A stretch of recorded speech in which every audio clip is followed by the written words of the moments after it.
Welcome to the Find Your Leadership Confidence podcast with Vicki Noethling. You are about to discover impactful lessons that help you grow as an individual, grow your confidence, and find the positive and good within you, so you powerfully and authentically become the best version of yourself. Be sure you visit our website at www.findyourleadershipconfidence.com. While you're there, subscribe to us via your favorite network. Now tune in, get ready, and enjoy the journey of emerging as a leader of exception in the 21st century. Welcome, everyone, to the Find Your Leadership Confidence podcast.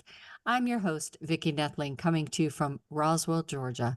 The goal of this podcast is to bring topics and guests that will empower you to become that confident leader and take your business and your life to the next level. Today, I am excited to have as my guest, Lauriann Greene. And let me tell you a little bit about Lauriann. So for the past 40 years, she had hair loss caused by a scalp disease. It was devastating at first, but she deeply understood how women feel about their hair whenever it starts falling out. And hair loss in women is common. 50% of women will experience hair loss. She has dedicated herself to helping women regain their self-confidence, get evidence-based information, and make a true transformation to a life of happiness and well-being with her coaching program, Loss Heroines.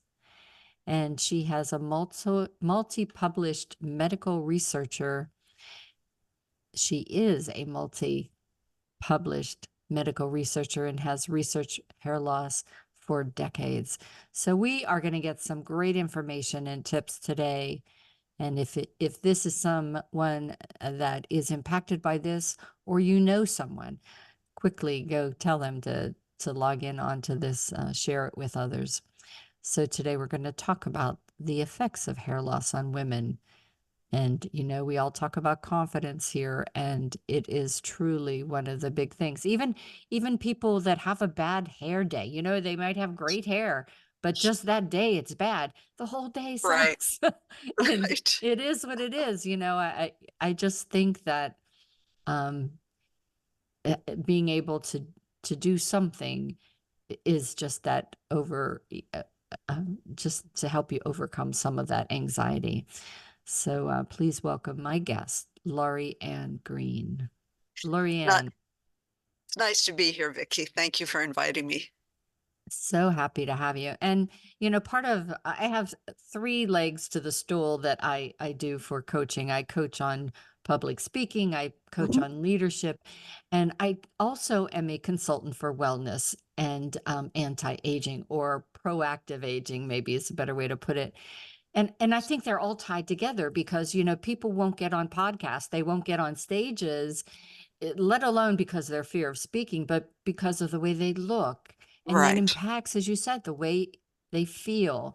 So I thought it was really important to have you on as an expert to talk to the audience.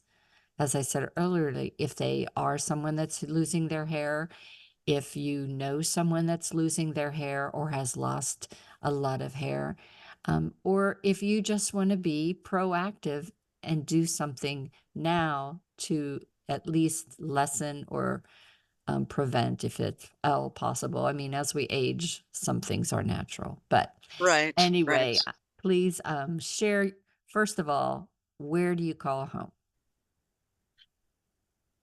Where do you live? I live in Philadelphia. Philadelphia. So I'm a Pittsburgh girl. Okay. Originally spent now more time living in Atlanta than Pittsburgh, but I just was home. And I had my dad's big brother lived in Drexel Hill, Okay. Pennsylvania. I So know where that is.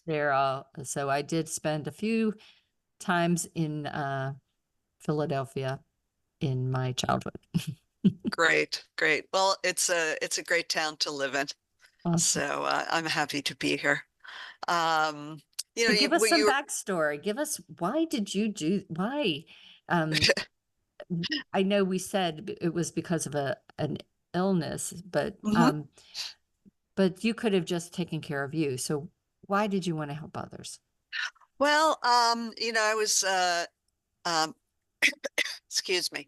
I was interested in what you said about that you combine leadership with wellness. And I have been an entrepreneur for 25 years. Mm. So, and before that, my first career, I was a professional musician. And so Oh, I was a performer, and so, of course, my looks were very important. And by that time, I had already lost half of my hair. I was 18 when I started wow. losing my hair.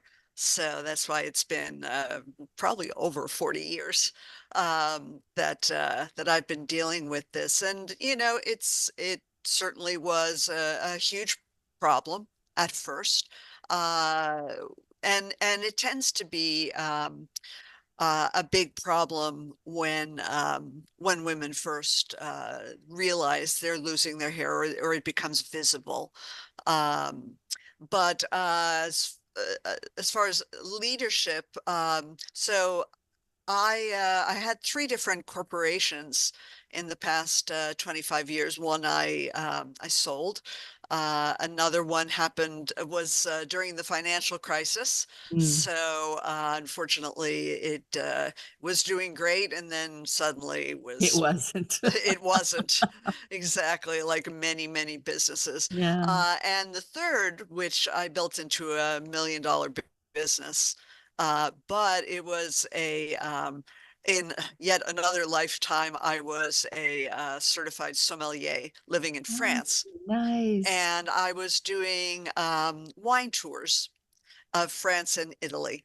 Um, Oh. but but I had moved to the States by this time, and then COVID hit, and the European Union closed their airspace to Americans and all of the countries that were the hardest hit.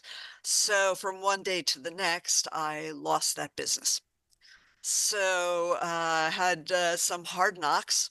Of course, I also had a lot of success.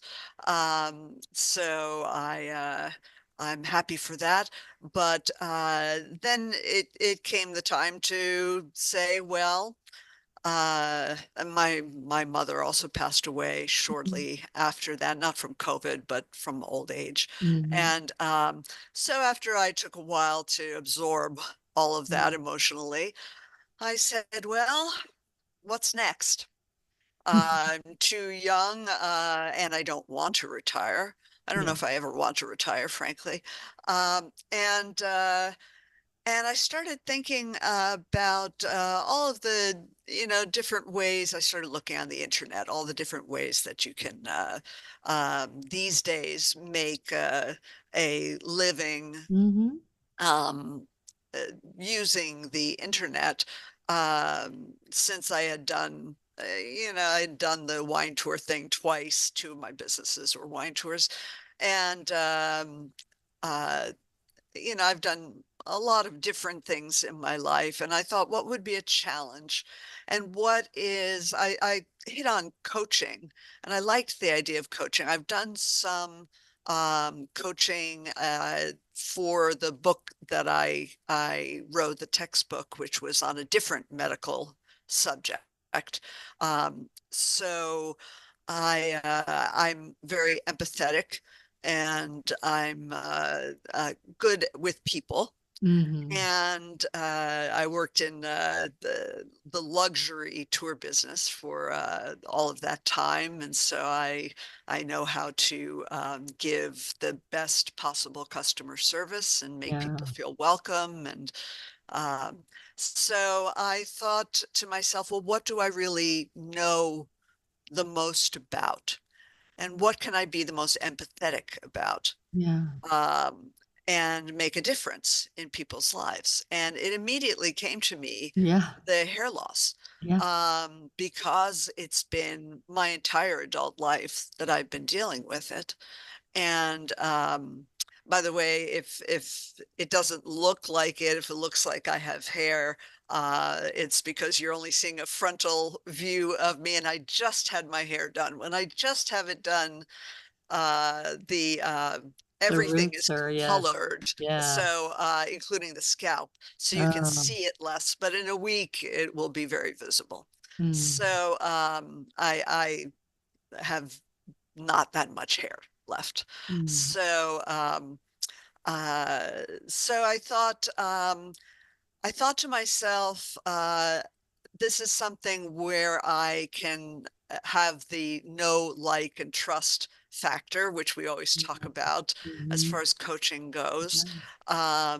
because uh, I think women with hair loss need to speak with a woman who has hair Yeah. loss because otherwise it's inauthentic. It's, Mhm. You don't know somebody how else I can't, feel, right? yeah, because someone else can't possibly know. It's such a sort of an esoteric subject that it would take the very unusual person to be able to speak to it unless they've been through it themselves. Yeah.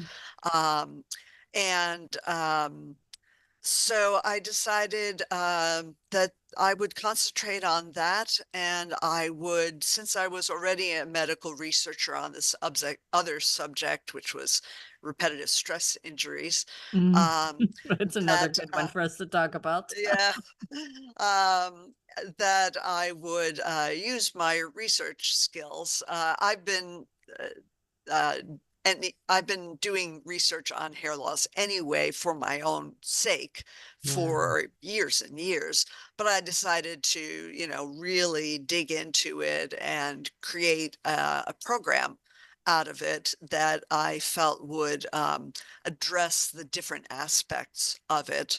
Um, Including the first thing we talk about is the emotional aspects. As you said, just Yeah. having a bad hair day Mhm. can Yeah. throw you into a, A a tizzy. tizzy, yeah, exactly. Same word I was thinking of. Yeah, it can make you feel very unsure of Yeah. yourself, and let alone if you have hair loss, and especially if it's visible, which it Yeah. usually is, unless people are very far away from you from the stage. Mm. Um, and I remember when I first had hair loss. Now, I was a young woman, but I have worked with women who are my age. Mhm. I'm in my early 60s, and they still react the same way. It's Of not course. what I would call an immature Yeah. reaction. It's just the reaction that women have when they start losing their hair. And a lot of that has to do with the importance in that we place on our hair as women. Mm. And it's not our own fault. It's really has to do with the way we're brought up Sure. and the way society messages us. Mhm. So from a very early age, we're taught that uh, ladies have beautiful long hair, like the Barbie doll that I Mhm. played with when I was a little kid, and a lot of kids played with. Um, and it always looks perfect. And you go to the hair salon and you come out looking beautiful. And society expects women to have nice hair. That's the reaction of, oh, I'm having a bad hair day. It's a catastrophe. Yeah. um, we put an outsized importance on hair. Mm. It's uh, vital to our sense of femininity and even our sense of identity. So when we lose it, we feel like we don't know who we are anymore, Mhm. and that we're no longer feminine or desirable, or and that there's such a stigma attached to women who have thin hair or no Mhm. hair, because of course some diseases cause baldness in women. Right. It's less common than sort of general diffuse thinning, But it does happen with certain Yeah. diseases. So, whereas men are considered, of course, there are men who get upset about losing their hair, but generally it's short-lived and they realize quickly that it's totally acceptable for a Well, man. and that's changed over the years because Yes, I'm 66, and whenever I was young, balding was like not didn't wasn't as accepted as it is now. And I think a lot of yes, TV stars who just shaved their head when they started going right, and people saw, oh, they're still very attractive and right, sexy, and oh, that's okay. right. And there are some women, Sinead Sinead O'Connor, who's O'Connor, no longer who with us, who unfortunately. bought, she shaved her head, and she, I thought, was more beautiful without hair than with hair. But it Yes, is, as you said, a societal and a cultural thing. Gra- exactly, Grandma's exactly. moms put our hair in ponytails and pigtails and brushed and Yeah. yelled at us when our hair wasn't brushed. Exactly. And like you said, now, people like The Rock or Michael Jordan, or think of any number of very handsome, sexy men that we see all the time who are completely bald. It's Yeah. it's now a fashion statement. Whereas Yeah, for women, I mean, for Sinead O'Connor, it was a fashion statement, and she happened to have very beautiful features. she So did. it really suited her. It doesn't necessarily suit everybody. That is true. Um, so we talk a lot about that when it happens to us, unless, well, first of all, the first reaction from people is, do you have cancer? Yeah, So it's associated with disease. right. And of course, most women who have hair loss are healthy otherwise. Yeah. And so there's the association with being very sick, which can bring somebody down pretty Mhm. fast also. Um, and of course, then they have to explain, no, I just lost my hair. If people even approach it, that's the Right. other isolation that you get because someone's too Yes. feels too awkward to say anything, so they don't say anything, they just avoid talking to you, and that's not good for you either. No, and isolation is one of the things that we talk about. And a lot of it is self-isolation. Yeah. I remember when it happened to me, I said to myself, I'm never going out of the house again. Remember, I was 18. So um, and it took me a while to go out of the house. Um, but I'm a very strong-willed person, and there were things I wanted to do. I wanted to have a career in music at that time, and so that got me past it, although I was constantly self-conscious about it. Mhm. So if you have any kind of self-consciousness or anxiety, it's just going to exacerbate that. It's just going to make it, so much worse.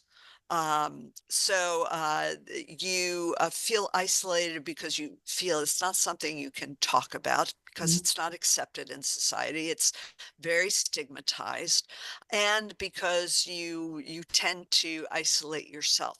Even I have had clients who was very, I do group coaching because I feel it's mhm. important that women The be with sharing. other women. Mhm. And for some, even that is difficult Yeah. for them, to be with other women who have hair loss and speak, plainly that, yes, I have hair loss like you do.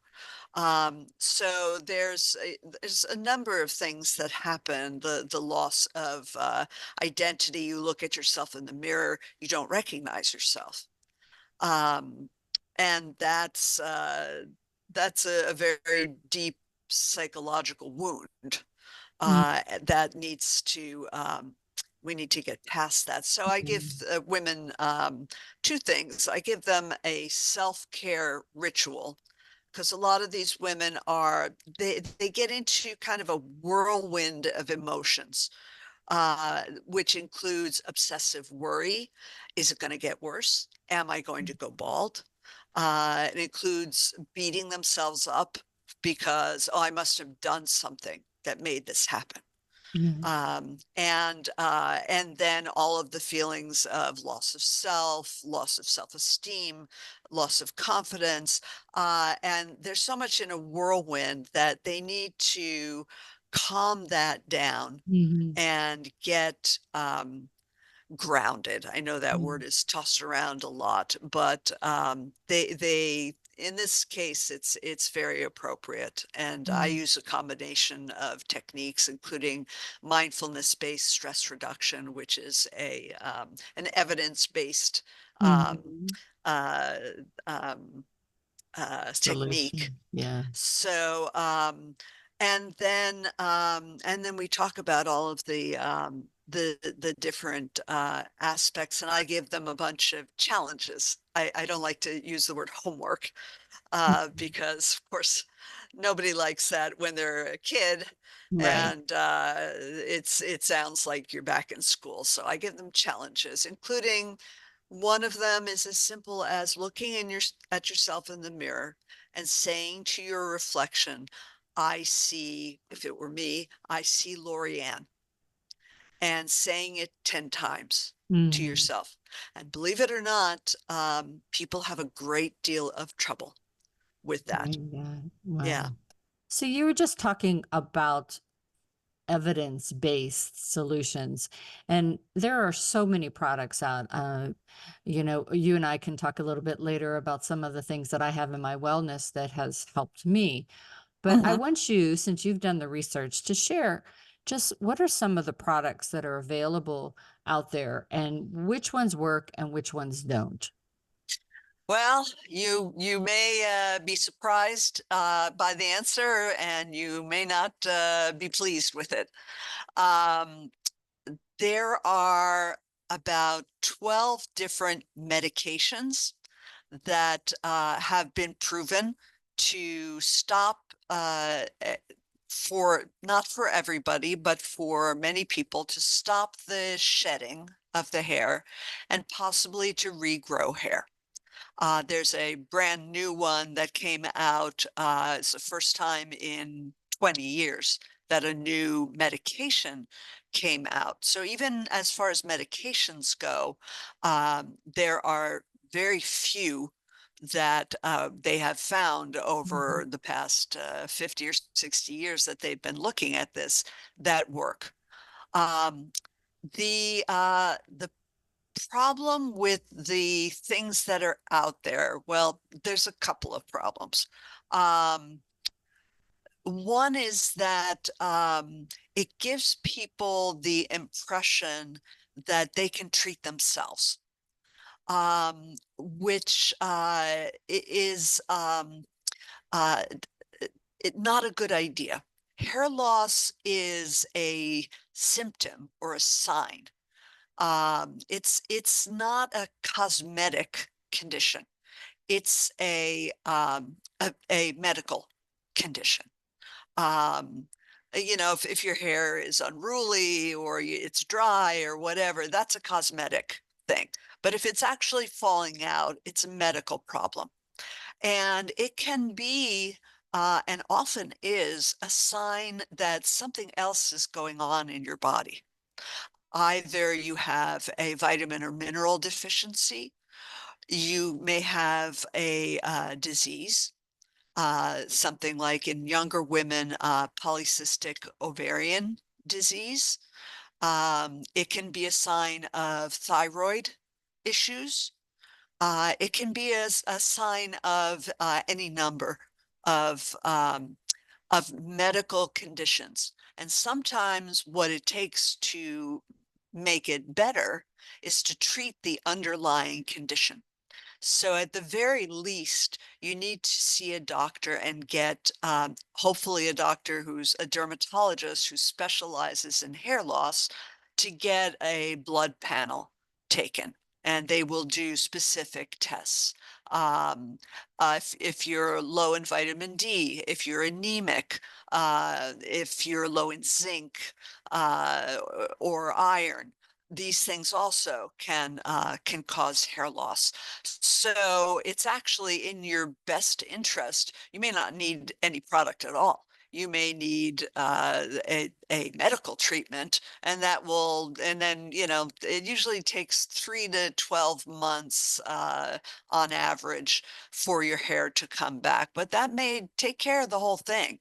But usually women look at it as a cosmetic problem as they start searching the internet. The cosmetics industry is totally unregulated. It's not like the FDA that regulates pharmaceuticals, where they have to go through clinical trials and they have to prove efficacy. You don't know what's in the products that are not FDA approved. There's no way to know, and they've done studies where they've taken like 6 different bottles of let's say rosemary oil. And each one has a different amount of rosemary oil, and one of them doesn't have any rosemary in it whatsoever. It just says that it has rosemary in it. So you cannot know what you're getting. I know we hear a lot about these pills that supposedly, like Nutrafol, Viviscal, that are supposed to do something for your hair. I'm sure they have, good vitamins and minerals in them that can be good for you in general, but they have not done the necessary level of clinical trials to prove that they actually do something. It's frankly kind of a scam that certain dermatologists use because they're very expensive and dermatologists recommend them. And they shouldn't. It's just they make money from that. So yeah, and usually by the time they've spent a year or two looking for solutions, they've lost more hair. And the more hair you lose, the harder it is to get it back. So that's my feeling. There is, as far as I know, well, let's talk about rosemary oil. Rosemary oil, they did do some studies on, and they found that it has an effect if there's really enough rosemary in it. It has an effect as the same as 2% minoxidil or Rogaine. That's the most common hair loss treatment. But usually the percentage that is given either by mouth or topically for minoxidil is 5 to 7%. So you're getting and even at 5 to 7%, yeah, not everybody grows hair or keeps their hair. So you're really getting a minimal amount of benefit. And that's really the only one that I've read that that has anything to prove that it does have some effect. Now, of course, you should use products that are as gentle as possible on your scalp. And again, because all of this is unregulated, there are lots of horrible toxic products in hair care. Keratin products a lot of times Yeah, are in horrible, everything. There's horrible. yeah, in fact I have an ebook that I give people in my program that lists in each of the categories, shampoo, conditioner, hair dyes, things like that. What are the main things to look for? Because I mean, there's a list like this, so I break it down to the most toxic things that you should avoid. And then I give them a list of, I guess you could call clean products that have no fragrance, because fragrance has we have no idea what's in fragrance. And it's usually a lot of toxic stuff. So should be without fragrance, shouldn't have parabens, shouldn't have phthalates, shouldn't have sulfates, which is too hard on the hair.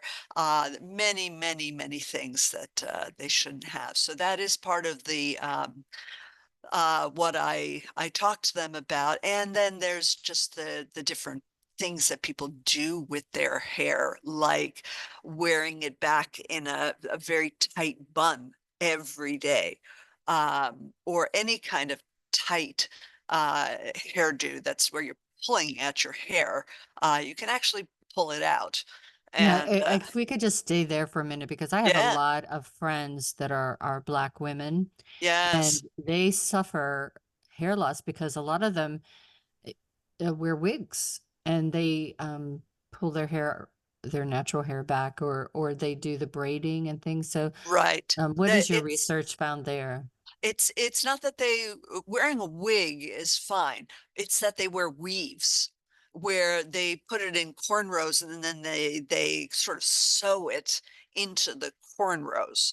So the whole thing is extremely tight. Yes, and Black women get traction alopecia from that, which is just like it sounds. So you're putting a lot of traction, a lot of pulling, and eventually the hair is gone and does not grow back. You actually pull the follicles out. They also tend to suffer from an autoimmune disease that can occur as a result of doing all of those things. It's called CCCA, and it's particularly Black women who are the most susceptible to that. So yeah, we do all kinds of things, and even hair dye. I mean, hair dye is especially nobody should buy hair dye from a pharmacy. At least what the professionals have is much, much milder, especially these days, and has better quality products. It's still not great. And I Mm, mean, I color my hair, so it's just you have to decide, okay, I'm going to take a risk with the coloring, but I'm not going to use, really high heat and pull at my hair to style it, and possibly scald my scalp with yeah. the high heat. And you don't want to have more than one process done at a time. Like you Oh, don't yeah. want to have your hair straightened, speaking of Black women, straightened and colored the same day. Yeah. It's too stressful. So you do one, wait a week, and you do the other. Yeah. So we have a lot of practices that are really, really bad for our hair, Mm. especially once it's already falling out. You've already got a problem with it, so you need to be especially careful. Mm. So we do talk quite a bit about that. I'm glad you brought that up. I know that my hair care products are very gentle, very clean, Mhm. and I only have to wash my hair every 3 or so days. So that means Yes, I'm not using a blow dryer every day. I'm not using right, a hot iron or every day, and so that right, makes a difference as well. Talk right, to us exactly. about I added collagen tablets Mm. and to my diet, and that made a huge difference in my joints, but also in my hair, my nails, everything. So what has your research shown about reintroducing collagen as we age? Well, I can't speak to the joints and all of that because it's not my area of Right. expertise. But collagen, when you take collagen by mouth, um, it goes through the stomach where it's metabolized, and then it goes all over your body. So it doesn't go, a lot of people say, oh, I'm going to take it for my hair. Well, it doesn't go particularly to your hair. It's just going to go all over the place. Mhm. And then it's going to be, the rest is what can't be metabolized will be excreted. So I have heard some things about collagen for joints. For hair and nails, it's kind of been debunked. Well, I That know it changed the difference in my hair for sure. a lot of But people say I that, don't know but that it's just that. It right, could be exactly. The it could be problem, a number of yes, things. the problem is that we can't specify exactly what is causing that. That's Is true. it the collagen? Is it something else? That's true.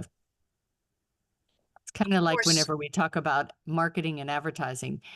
Yeah, maybe it wasn't exactly that one thing that made it work. right, exactly. My experience with marketing and advertising is that there's a cumulative effect that happens over time, and Yeah. you reach kind of a critical mass where all of a sudden you're known, Yeah. and you start getting more interest because you've just been out there a Yeah. lot. So it's, yeah, like you said, not one particular thing. So uh, I know a lot of people use things and swear that it helps. A lot of people talk about biotin.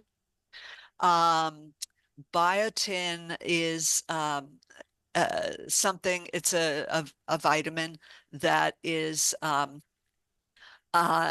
very plentiful in a normal diet, unless you're eating nothing but Big Macs all the time. Um, Not me. you're getting Sorry, plenty, McDonald's. yeah, you're getting plenty of biotin. So unless the blood tests show a deficiency in biotin, there's no reason to take biotin Mm, because you're getting plenty of it. So, and some things, if you take too much of a good thing is not good either. There are some right. vitamins, if you take too much, can really sort of poison you in a way. Mhm. So, but there are things people swear by, and I don't, if it works for them, it's certainly anodyne. It's harmless. Mm, There's nothing that's gonna, make you sick about taking collagen. Um, and biotin, I'd be careful not to take big doses of it. If right. you want to take a little bit of it every day, that's fine, but again, it's really not necessary. The problem becomes when people start using kind of, any concoction that they come up with, and Mhm. you really cannot know what's in it. Mhm. It's the old expression snake oil.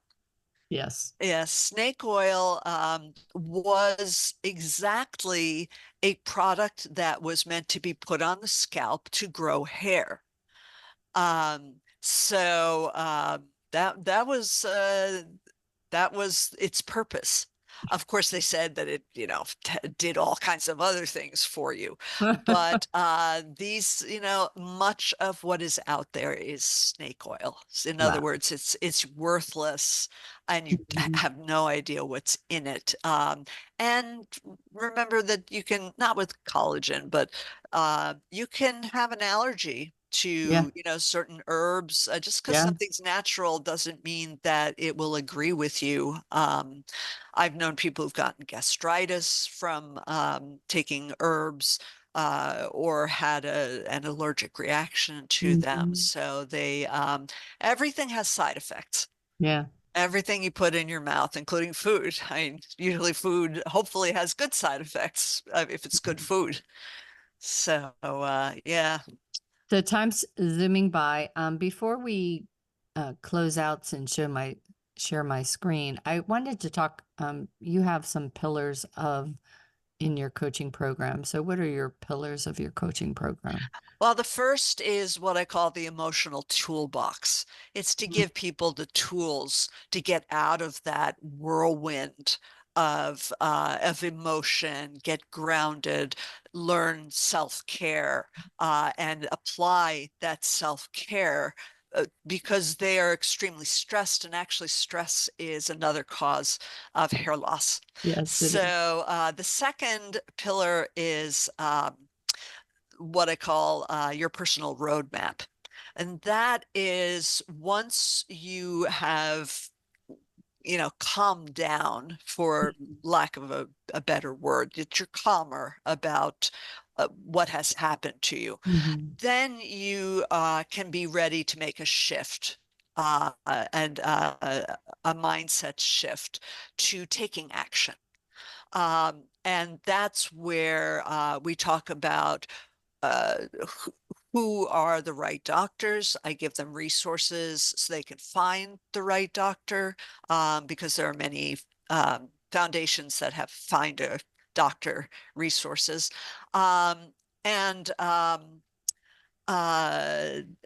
what kind of treatments are available that are evidence-based, what to expect when you go to the doctor, what kind of tests they're going to do.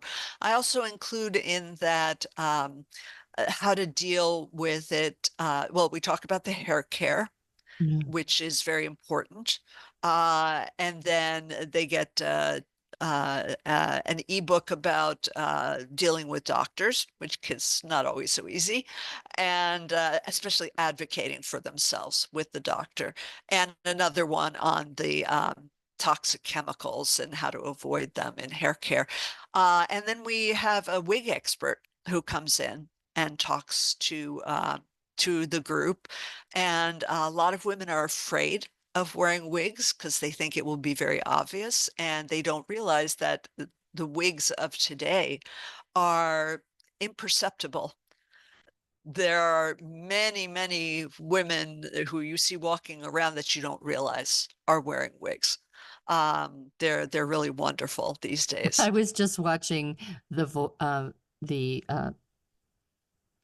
oh gosh, The Mask. There it is. I Oh, remember. okay. And the two, Nicole and Jenny, it's like, I don't know what their natural hair looks like Of course. because their wigs are so wonderful that you can never tell. And Yeah, as I said, same. a lot of my Black friends wear wigs all the times, and I'll compliment Yes. them. I love your hair today. And oh, it's just a wig. It's You like, but know, it's it's wonderful because Black women consider it a fashion accessory, whereas non-Black women feel that it's, again, part of the stigma. Oh, somebody's going to see I'm wearing a wig. They're going to think it's fake. I'm going to be embarrassed. But it really does. I wear wigs, and it becomes a fashion accessory, and it actually becomes really fun, because you can have different hair every day if you want to. But it's so often that demystifies wigs, and people start feeling like, if it gets worse, that is an option for me. Whereas before they were too afraid of the whole idea. And then the final pillar is moving toward a happy and thriving life. And we do that by taking stock of, we have an offboarding private call, and taking stock of, what they've learned, what things maybe they still need to work on, that haven't become automatic yet. And, I tell them to go back and look at a module or two, and, because they have lifetime access. And then making a plan for the future, because women with hair loss stop thinking about the future. They are so upset about the present, and they feel that the future has been locked off from them. So I get them thinking about, okay, what were things that you really wanted to do in the future? And where do you want to be in 6 months? Where do you want to be in 12 months? What is a goal that you can set? And I make them write it. Because when you write something, it's more concrete and you're more likely to do it.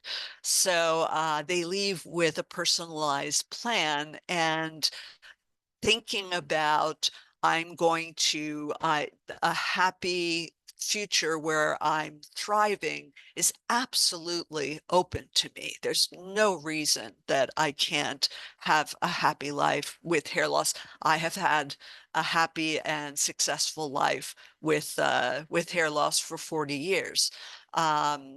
You just need to address the different aspects of it, and it is absolutely possible to be happy and have hair loss, just like it's possible many people live with all kinds of diseases, all kinds of chronic illnesses, and still have happy lives. So, so those are the three pillars. Like everything, it is tied to your mindset.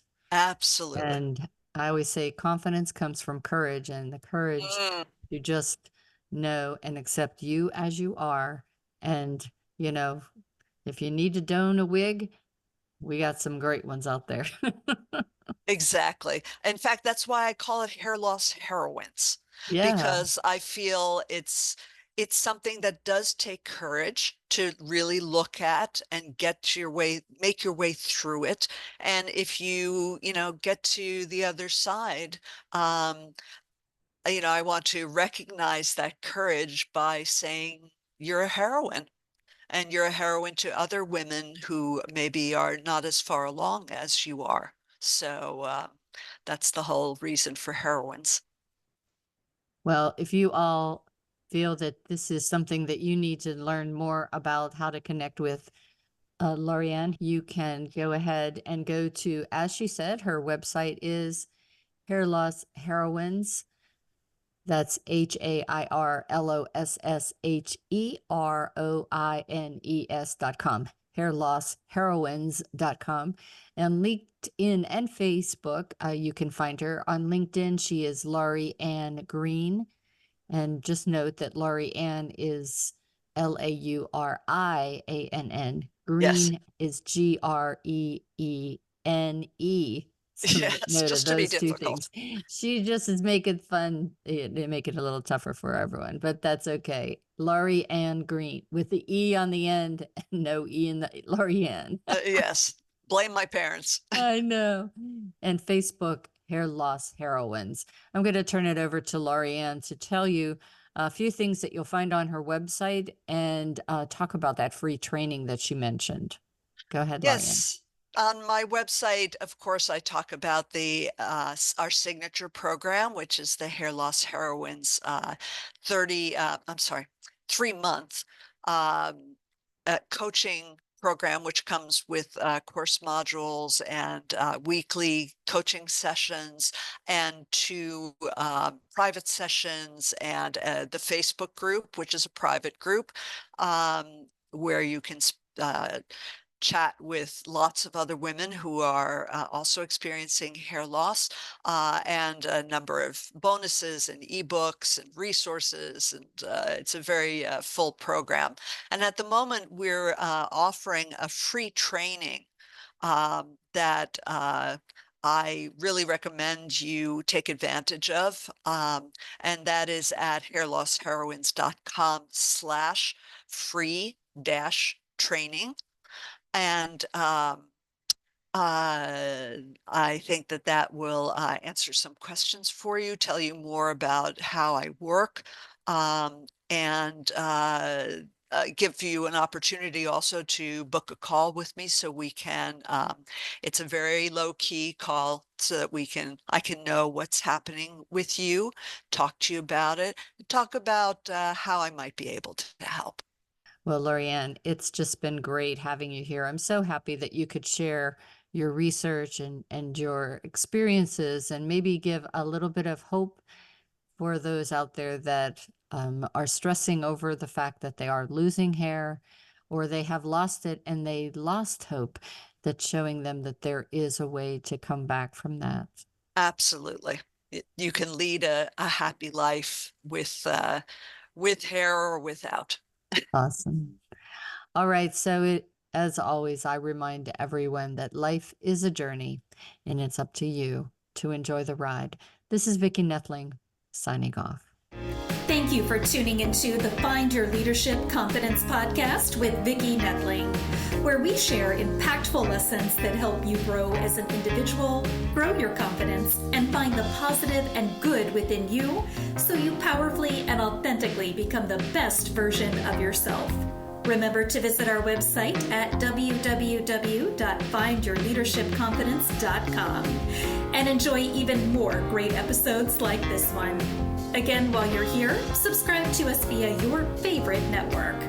We look forward to seeing you next time on the Find Your Leadership Confidence podcast.